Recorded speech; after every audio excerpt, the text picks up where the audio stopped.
Lions club Vitla city ಇದರ ವತಿಯಿಂದ ವಿಟ್ಲ ಪಡ್ನೂರು ಗ್ರಾಮದ ಎಲ್ಲ ಅಂಗನವಾಡಿ ಕೇಂದ್ರಗಳ ಬಾಲ ವಿಕಾಸ ಸಮಿತಿ, ಸ್ತ್ರೀ ಶಕ್ತಿ ಸಂಘ ಹಾಗೂ ಸಂಜೀವಿನಿ ಒಕ್ಕೂಟಗಳ ಜಂಟಿ ಆಶ್ರಯದಲ್ಲಿ ಗ್ರಾಮೀಣ ಮಟ್ಟದ ಮಹಿಳೆಯರಿಗಾಗಿ ಮಹಿಳಾ ಭಾವೈಕ್ಯತಾ ಕ್ರೀಡಾಕೂಟ ಹಾಗೂ ಸಾಧಕರಿಗೆ ಸನ್ಮಾನ ಕಾರ್ಯಕ್ರಮವು ದಕ್ಷಿಣ ಕನ್ನಡ ಜಿಲ್ಲಾ ಪಂಚಾಯತ್ ಹಿರಿಯ ಪ್ರಾಥಮಿಕ ಶಾಲೆ ಕಡಂಬುನಲ್ಲಿ ನಡೆಯಿತು.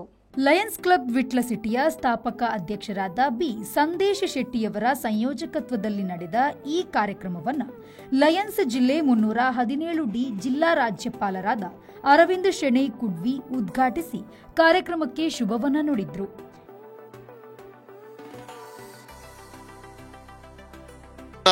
ಮಾಡಿದ ಮುಖ್ಯ ರೂವಾರಿ ಸಂದೇಶ್ ಶೆಟ್ಟಿ ಬಿಕ್ನಾಜ್ ಅವರು ಒಂದು ಸಲ ಎದ್ದು ನಿಲ್ಲಬೇಕು. ಎಲ್ಲರೂ ಒಂದು ಜೋರಾದ ಚಪ್ಪಾಳೆ ತಟ್ಟಿ ಅವರಿಗೆ ವಿಶೇಷವಾದ ಅಭಿನಂದನೆ ಸಲ್ಲಿಸಬೇಕು.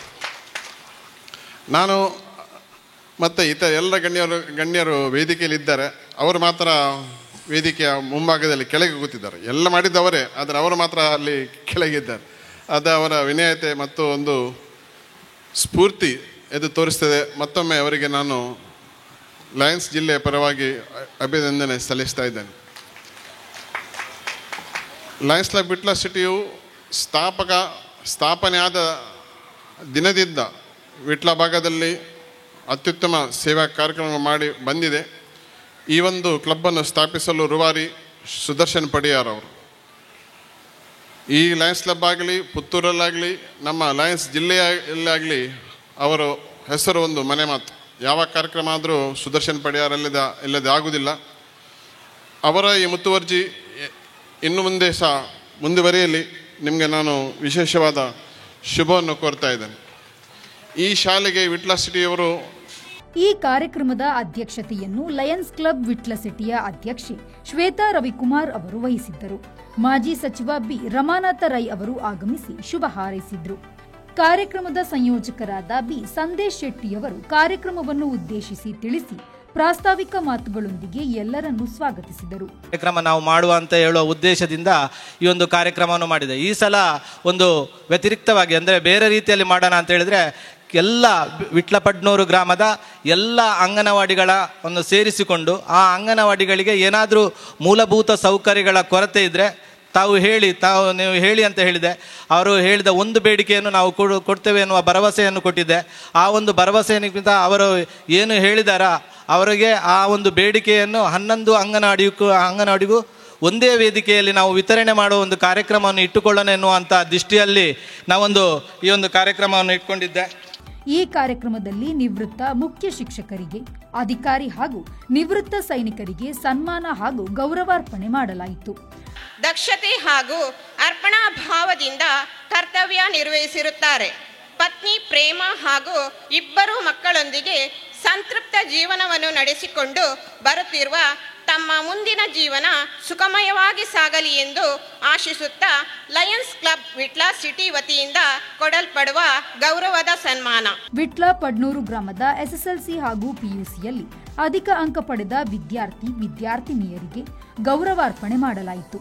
ಹಾಗೂ ಎಸ್ಎಸ್ಎಲ್ಸಿ ಹಾಗೂ ಪಿಯುಸಿಯಲ್ಲಿ ಗರಿಷ್ಠ ಅಂಕಗಳನ್ನು ಪಡೆದ ಅಂಗನವಾಡಿ ಕಾರ್ಯಕರ್ತೆಯರ ಹಾಗೂ ಸಹಾಯಕಿಯರ ಹಾಗೂ ಆಶಾ ಕಾರ್ಯಕರ್ತೆಯರ ಮಕ್ಕಳಿಗೆ ಪ್ರೋತ್ಸಾಹಕ ಧನಸಹಾಯದೊಂದಿಗೆ ಗೌರವಾರ್ಪಣೆ ಮಾಡಲಾಯಿತು. ಸನ್ಮಾನವನ್ನು ಸ್ವೀಕರಿಸಿದ ಕುಮಾರಿ ಸುಚಿತಾ ಕಾಪುಮಜಾಳು ಇವರ ತಾಯಿಯವರಿಗೆ ಧನ್ಯವಾದವನ್ನು. ವಿಟ್ಲ ಪಡ್ನೂರು ಗ್ರಾಮದ ಎಲ್ಲ 11 ಅಂಗನವಾಡಿ ಕೇಂದ್ರಗಳಿಗೆ ಮೂಲಭೂತ ಸೌಕರ್ಯಗಳಿಗೆ ಅವರ ಬೇಡಿಕೆಗಳಿಂದ ಮೂಲವಾಗಿ ನಾಮಫಲಕ, ಮಕ್ಕಳ ಕುರ್ಚಿ, ಟೇಬಲ್ ಇತ್ಯಾದಿಗಳನ್ನು ದಾನಿಗಳ ಸಹಕಾರದಿಂದ ವಿತರಣೆ ಮಾಡಲಾಯಿತು.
ಅವಘಡದಲ್ಲಿ ಬಲಕೈಯನ್ನು ಕಳೆದುಕೊಂಡ ವಿದ್ಯಾರ್ಥಿಯು ಎಸ್ಎಸ್ಎಲ್ಸಿಯಲ್ಲಿ ಪ್ರಥಮ ಶ್ರೇಣಿಯಲ್ಲಿ ಉತ್ತೀರ್ಣರಾದ ಹರ್ಷಿತ್ ಮೂರ್ಜೆಬೆಟ್ಟು ಅವರನ್ನು ಕ್ಲಬ್ ವತಿಯಿಂದ ಗುರುತಿಸಿ ಗೌರವಿಸಲಾಯಿತು.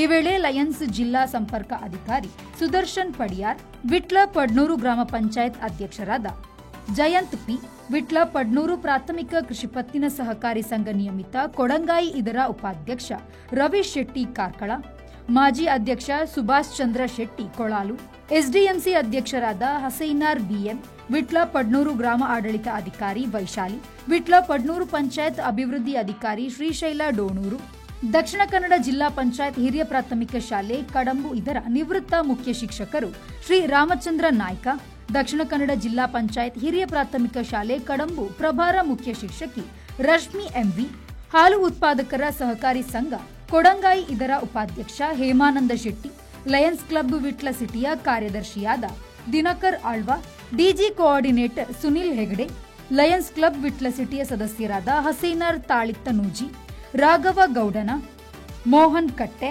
ರವಿಕುಮಾರ್ ಆರ್ಎಸ್, ಕೃಷ್ಣಪ್ಪ ಮೂಲ್ಯ, ಮಾಜಿ ಅಧ್ಯಕ್ಷರಾದ ಜಯರಾಮ್ ಬಳ್ಳಾಲ್, ನಾಗರಾಜ್ ಮೊದಲಾದವರು ಉಪಸ್ಥಿತರಿದ್ದರು. ಈ ಕಾರ್ಯಕ್ರಮ ಪ್ರತಿ ವರ್ಷ ಕೂಡ ಸಂದೇಶ್ ಶೆಟ್ಟಿಯವರ ಒಂದು ನೇತೃತ್ವದಲ್ಲಿ ಬಹಳ ಒಂದು ಅರ್ಥಪೂರ್ಣವಾಗಿ ನಡೆಯುತ್ತಾ ಇದೆ.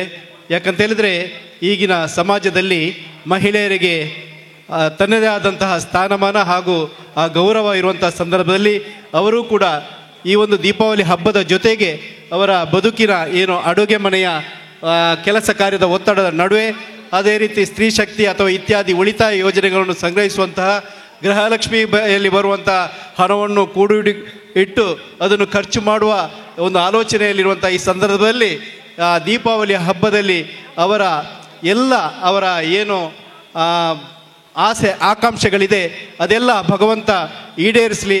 ಅದೇ ರೀತಿ ಈ ಒಂದು ದಿವಸ ತನ್ನೆಲ್ಲ ಒತ್ತಡಗಳನ್ನು ಬದಿಗಿಟ್ಟು ಮನಃಶಾಂತಿಗಾಗಿ, ತನ್ನ ಒಂದು ಸೌಹಾರ್ದತೆಗಾಗಿ ಮಹಿಳೆಯರು ಒಂದು ಕಡೆ ಸೇರಿಕೊಂಡು ಆ ಒಂದು ಸಂತೋಷವನ್ನು ಹಂಚಿಕೊಳ್ಳುವಂಥ ಈ ಸಂದರ್ಭ ಬಹಳ ಇಂದಿನ ಕಾಲದಲ್ಲಿ ಅಗತ್ಯ ಇದೆ. ಕೇವಲ ಈ ಹಿಂದೆ ಪುರುಷರು ಮಾತ್ರ ಮಾನಸಿಕ ಒತ್ತಡ ಹಾಗೂ ಮನೆಯ ಎಲ್ಲ ಕೆಲಸ ಕಾರ್ಯಗಳ ಒತ್ತಡಗಳಲ್ಲಿದ್ದರು. ಆದರೆ ಈಗ ಸರಿ ಸಮಾನವಾಗಿ ಎಲ್ಲ ಕ್ಷೇತ್ರಗಳಲ್ಲೂ 50% ಮೀಸಲಾತಿಯನ್ನು ಪಡ್ಕೊಳ್ಳುವ ಮೂಲಕ ತಾವು ಕೂಡ ಬದುಕಿನಲ್ಲಿ ಕಾರ್ಯಕ್ರಮಗಳನ್ನು ಬೇರೆ ಬೇರೆ ಸಂದರ್ಭಗಳಲ್ಲಿ ಗ್ರಾಮ ಪಂಚಾಯಿತಿನ ಒಂದು ಸದಸ್ಯರಿಗೆ ಒಂದು ಕೋಟ ಶ್ರೀನಿವಾಸ್ ಪೂಜಾರಿ ಇರ್ಬೋದು, ಮಂಜುನಾಥ್ ಭಂಡಾರಿ ಅವರು ಅವರವರ ಇತಿಮಿತಿಯಲ್ಲಿ ದೊಡ್ಡ ಮಟ್ಟದಲ್ಲಿ ಕಾರ್ಯಕ್ರಮವನ್ನು ಆಯೋಜನೆ ಮಾಡ್ತಾ ಇದ್ದಾರೆ. ಅದೇ ರೀತಿ ನಮ್ಮ ಈ ಗ್ರಾಮದಲ್ಲಿ 2 ವರ್ಷಗಳಿಂದ ಸಂದೇಶ್ ಶೆಟ್ಟಿಯವರ ನೇತೃತ್ವದಲ್ಲಿ ಇತರ ಸಂಘ ಸಂಸ್ಥೆಗಳನ್ನು ಸೇರಿಸಿಕೊಂಡು ಮಾಡಿರ್ತಕ್ಕಂಥ ಈ ಕಾರ್ಯಕ್ರಮ ಅತ್ಯಂತ ಸಾಗಣೀಯ ಕಾರ್ಯಕ್ರಮ ಅಂತ ನಾನು ಹೇಳಲಿಕ್ಕೆ ಬಯಸ್ತಾ ಇದ್ದೇನೆ. ಇಂತಹ ಕಾರ್ಯಕ್ರಮಗಳು ಇನ್ನಷ್ಟು ಆಗಲಿ ಮತ್ತು ಮಹಿಳೆಯರು ಒಂದು ಕಡೆ ಸೇರಿದಾಗ ಬೇರೆ ಬೇರೆ ಸಂಘಟನೆಗಳನ್ನು ಮತ್ತು ಇತರ ಚಟುವಟಿಕೆಗಳನ್ನು ಮಾಡುವುದರ ಮೂಲಕ ಈ ಗ್ರಾಮದ ಒಂದು ಅಭಿವೃದ್ಧಿಯ ಬಗ್ಗೆ ಕೂಡ ಒಂದು ಉತ್ತಮವಾದಂಥ ಅಭಿಪ್ರಾಯ ಮೂಡಲಿಕ್ಕೆ ಸಹಕಾರಿಯಾಗ್ತದೆ. ಇಂತಹ ಕಾರ್ಯಕ್ರಮ ಯಶಸ್ವಿಯಾಗಿ ನಡೆಯಲಿ. ಕಾರ್ಯಕ್ರಮ ಉದ್ಘಾಟನೆಗೊಂಡು ಈಗ ಇನ್ನು ಕೆಲವೇ ಕ್ಷಣಗಳಲ್ಲಿ ಕ್ರೀಡೆ ಪ್ರಾರಂಭ ಆಗಲಿಕ್ಕಿದೆ. ಸಂಜೆಯವರೆಗೆ ಉತ್ತಮವಾದಂಥ ಕ್ರೀಡೆಗಳನ್ನು ಆಡಿ ಈ ಕಾರ್ಯಕ್ರಮ ಯಶಸ್ವಿಯಾಗಲಿ ಅಂತ ಹಾರೈಸುತ್ತಾ ಕಾರ್ಯಕ್ರಮದಲ್ಲಿ ಭಾಗಿಯಾಗಲಿಕ್ಕೆ ಅನುವು ಮಾಡಿಕೊಟ್ಟ ಈ ಎಲ್ಲ ಸಂಘ ಸಂಸ್ಥೆಗಳಿಗೂ ಕೂಡ ನಾನು ಕೃತಜ್ಞತೆಗಳನ್ನು ಸಲ್ಲಿಸಿ ನನ್ನ 2 ಮಾತನ್ನು ಮುಗಿಸ್ತಾ ಇದ್ದೇನೆ. ಆರೋಗ್ಯ ಸಹಾಯಕಿಯರೇ, ಹಾಗೆಯೇ ಸ್ತ್ರೀ ಶಕ್ತಿ ಗುಂಪಿನ ಎಲ್ಲ ಮಹಿಳೆಯರೇ, ಹಾಗೆಯೇ ಗ್ರಾಮದ ಮಹಿಳೆಯರೇ, ಹಾಗೆಯೇ ವಿದ್ಯಾರ್ಥಿಗಳೇ, ಈ ಒಂದು ಕಾರ್ಯಕ್ರಮದಲ್ಲಿ ಮೊದಲನೇದಾಗಿ ಎಲ್ರಿಗೂ ದೀಪಾವಳಿ ಹಬ್ಬದ ಶುಭಾಶಯವನ್ನು ಕೋರುತ್ತಾ ಈ ಒಂದು 2ನೇ ವರ್ಷದ ಕಾರ್ಯಕ್ರಮ ಸಂದೇಶನ ನೇತೃತ್ವದಲ್ಲಿ ಬಹಳ ಮುತುವರ್ಜಿಯಿಂದ ಇಂತಹ ಒಂದು ಕಾರ್ಯಕ್ರಮ ಮಾಡಲಿಕ್ಕೆ ಸ್ವಲ್ಪ ಚಾಕಚಕ್ಯತೆ ಬೇಕು. ಯಾಕೆಂತ ಹೇಳಿದರೆ ಒಂದು ಕಾರ್ಯಕ್ರಮ ಮಾಡುವಂಥದ್ದು ಸುಲಭ ಅಲ್ಲ. ಇಷ್ಟೊಂದು ಈ ಒಂದು ಕಾರ್ಯಕ್ರಮ ಮಾಡುವಂಥದ್ದು, ಅದರಲ್ಲಿ ಸಾಧಕರಿಗೆ ಸನ್ಮಾನ ಮಾಡುವಂಥದ್ದು, ವಿಶೇಷವಾಗಿ ನಾವು ವಿವಿಧ ಇಲಾಖೆಗಳಲ್ಲಿ ಸೇವೆಯನ್ನು ಸಲ್ಲಿಸಿ ನಿವೃತ್ತರಾದಂಥವರಿಗೆ ಸನ್ಮಾನ, ಹಾಗೆಯೇ ಕ್ರೀಡೆ ಇರ್ಬೋದು, ಇಲ್ಲದಿದ್ದರೆ ಕೃಷಿ ಇರ್ಬೋದು, ವಿವಿಧ ಕ್ಷೇತ್ರಗಳಲ್ಲಿ ಸಾಧನೆಯನ್ನು ಮಾಡಿದರೆ ಸಾಧಕರಿಗೆ ಸನ್ಮಾನ ಕೂಡ ಈ ಸಂದರ್ಭದಲ್ಲಿ ಮಾಡಿದರು. ಹಾಗೆಯೇ ಈ ಒಂದು ಕಾರ್ಯಕ್ರಮದಲ್ಲಿ ಎಲ್ಲ ಗ್ರಾಮ ಮಟ್ಟದ ಮಹಿಳೆಯನ್ನು ಸೇರಿಸಿಕೊಂಡು ಮುಂದಕ್ಕೆ ಕ್ರೀಡೆಗಳು ನಡೆಯಲಿಕ್ಕಿದೆ. ಕಳೆದ ವರ್ಷ ಕೂಡ ಬಹಳಷ್ಟು ಯಶಸ್ವಿಯಾಗಿ ಕಾರ್ಯಕ್ರಮ ಆಗಿದೆ. ಬೆಳಿಗ್ಗೆ ಸ್ಟಾರ್ಟ್ ಆಗಿ ಸಂಜೆ 7 ಗಂಟೆ ಆಗಲಿ ಅಥವಾ ಪೊಲೀಸ್ ಅಧಿಕಾರಿ ವೃತ್ತಿ ಆಗಲಿ ಇಂಥದ ಎಲ್ಲವನ್ನು ಗಮನಿಸಿಕೊಂಡು ಅವರೀಗ ಒಂದು ಸನ್ಮಾನ ಕಾರ್ಯಕ್ರಮ ನೋಡಿ, ಕೂಲಿ ಕೆಲಸ ಮಾಡುವಂಥ ಆ ತೆಂಗಿಗೆ ಹತ್ತುವಂತಹ ಆ ಸಬಲೆಯರವರಿಗೆ ಮಾಡಿದಂಥ ಒಂದು ಸನ್ಮಾನ, ಕಾರ್ಮಿಕರನ್ನು ಎಲ್ಲರನ್ನು ಗುರುತಿಸಿಕೊಂಡು ಅವರಿಗೆ ಇರುವಂಥ ಅವರು ಮಾಡಿದಂಥ ಕೆಲಸಗಳ ಬಗ್ಗೆ ಎಲ್ಲವನ್ನು ತಯಾರು ಮಾಡಿಕೊಂಡು ಜನರನ್ನು ಗುರುತಿಸಿಕೊಂಡು ಮಾಡುವಂಥ ಈ ಕಾರ್ಯಕ್ರಮ ವರ್ಷದಲ್ಲಿ ಒಂದು ಸಲ ಆದರೂ ನಮಗೆ ಮಹಿಳೆಯರಿಗೆ ಕಡಂಬು ಶಾಲೆಯಲ್ಲಿ ಸೇರಿಕೊಂಡು ಆಟೋಟ ಸ್ಪರ್ಧೆಗಳನ್ನು ಮಾಡಲಿಕ್ಕೆ ಒಂದು ಅವಕಾಶ ಇದೆ ಇಲ್ಲ ಅಂತ ಹೇಳಿಕೊಂಡು ಎಲ್ಲ ಮಹಿಳೆಯರು ವರ್ಷ ಬರುವಂತಹ ಸಮಯದಲ್ಲಿ ಕಾಯುತ್ತಿರುವಂತಹ ಒಂದು ಸಮಯ. ಇಂತಹ ಒಂದು ಕಾರ್ಯಕ್ರಮವನ್ನು ಆಯೋಜಿಸಿ ಎಲ್ಲರನ್ನು ಸೇರಿಕೊಂಡು ಮಾಡಿದಂಥ ಸಂದೇಶ್ ಶೆಟ್ಟಿ ಅವರಿಗೆ ಅಭಿನಂದನೆಗಳನ್ನು ನಾನು ಸಲ್ಲಿಸುತ್ತಾ, ಈ ಶಾಲೆಗಳಲ್ಲಿ ಇಲ್ಲಿ ಕಾರ್ಯಕ್ರಮದಲ್ಲಿ ಭಾಗವಹಿಸುವಾಗ ಬಹಳಷ್ಟು ಖುಷಿ ಸಂತೋಷ ಆಗ್ತೈತೆ. ಯಾಕೆಂದರೆ ಕಾರ್ಯಕ್ರಮವು ಭಾವೈಕ್ಯತಾ ಕ್ರೀಡಾಕೂಟ ಹಾಗೂ ಸಾಧಕರಿಗೆ ಸನ್ಮಾನ ಉತ್ತಮವಾದಂತಹ ನೆಲೆಯಲ್ಲಿ ಈ ಒಂದು ಕಾರ್ಯಕ್ರಮವನ್ನು ಆಯೋಜಿಸಿದ್ದಾರೆ.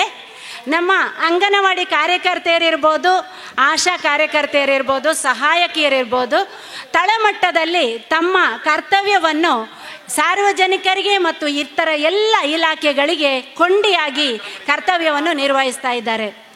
ಯಾವ ಫಲಾನುಭವಿಗೆ ಯಾವ ಸೌಲಭ್ಯ ಸಿಗಬೇಕೋ ಅದನ್ನು ಒದಗಿಸಲಿಕ್ಕೆ ಶತ ಪ್ರಯತ್ನವನ್ನು ಇಲಾಖೆಯ ಜೊತೆಯಲ್ಲಿ ಮಾಡ್ತಾ ಇದ್ದಾರೆ.